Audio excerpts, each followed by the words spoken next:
지난 7일 김호수 검찰총장 후보자의 인사청문 요청안이 국회에 제출됐습니다. 전 검찰총장이 중도 하차한 지 60일 만입니다. 이번 검찰총장 후보자 선정 과정에서 일부 언론과 결탁한 정치검사의 준동과 여론 조작은 가히 목불인견이었습니다. 그러한 과정을 딛고 지명된 후보자인 만큼 자신의 소임이 갖는 막중한 역할과 정치적 중립의 진정한 의미에 대하여 심도 있는 고민과 준비를 하고 있으리라 믿습니다. 김호수 후보자는 법무부 차관으로 재직하며 직접 추진한 검찰개혁 과정과 그 과정에서 노정된 검찰 내 각 집단 구성원들의 이익을 둘러싼 갈등을 체험한 만큼 국가공소기관으로 바로 서야 할 검찰이 놓지 않으려 하는 기득권 문제의 본질을 직시하고 솔직한 성찰과 함께 근본적 대책을 마련할 수 있어야 할 것입니다. 평택항 컨테이너에서 23살의 청년이 안타깝게 목숨을 잃었습니다. 고 김용균 씨의 안타까운 희생 이후 각종 제도를 정비한다 했는데도 안전관리자나 안전교육조차 없이 300kg에 달하는 컨테이너에 깔려 숨져간 이선호 씨의 비극에 너무도 참담한 마음입니다. 더구나 이번 희생자도 원청의 지시로 근무일이 아닌데도 갑작스럽게 아무런 준비 없이 투입되었다 하니 더욱 안타깝고 부끄럽습니다. 이렇듯 원청의 하청, 하청의 재하청, 그리고 인력사무소까지 내려가는 전형적인 위험의 외주화 구조에서 발생하는 사고가 근절되지 않고 있습니다. 산재보험제도의 사각지대에 있는 단기고용 노동자의 위험과 소외 또한 여전합니다. 고인의 명복을 빌며 다시는 이러한 일이 없어야 한다는 다짐을 엄숙히 새기고 사람 사는 세상을 이루어야 할 막중한 책임을 제3유념하겠습니다. 백신 접종이 진행되는 가운데에도 코로나19는 여전히 기승을 부리고 있습니다.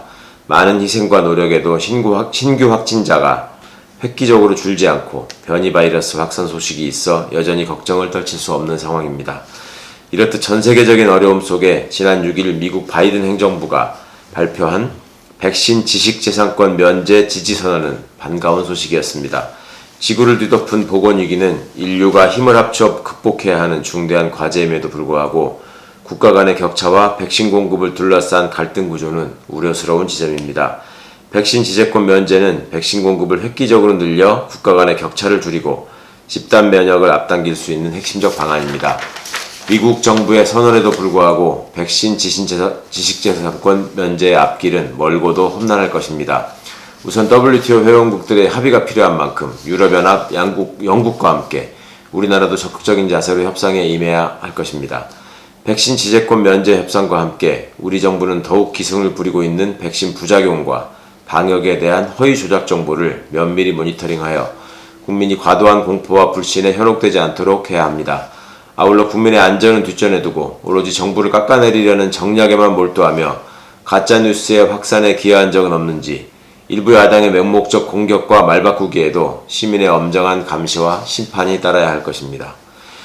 5.18 광주항쟁을 북한이 개입하여 소위 불순 세력이 도모한 내란으로 전락시키려 하고 희생자를 가해자로 지목하는 등 수많은 피해자를 낳은 5월 광주 북한군 개입설이 결국 거짓말이었다는 충격적인 사실이 밝혀졌습니다. 한때 북한군 침투설의 살아있는 증거라고 불리던 김명국 씨의 자백으로 거짓말의 실체는 밝혀졌지만 그간 아무런 근거 없이 돌출한 발언 하나를 근거로 지속적으로 침투설을 재생시킨 반민주 세력과 일부 언론의 악의적인 행태에 대한 반성은 아직 어디서도 찾아볼 수 없었습니다. 당시 김명국 씨의 발언을 이용해 역사를 왜곡하고 광주 시민들의 마음에 대못을 박은 일부 언론과 정치 세력이 노린 점은 분명합니다. 어떻게든 독재를 미화하고 민주주의의 성취를 왜곡하려는 수구 언론과 극우 반동 세력의 정신나간 망동을 규탄하지 않을 수 없습니다. 끈질기게 이어진 역사 왜곡과 거액의 매수 시도를 포함한 각종 불법 행위의 배경에 대한 엄정한 수사와 함께 역사의 발전을 부인하는 망국적 극우의 준동이 다시 표현의 자유라는 허울에 숨어들지 않기를 바랍니다. 민주적 기본 질서의 수호를 위해 마땅히 철퇴를 내려야 할 일입니다. 고맙습니다.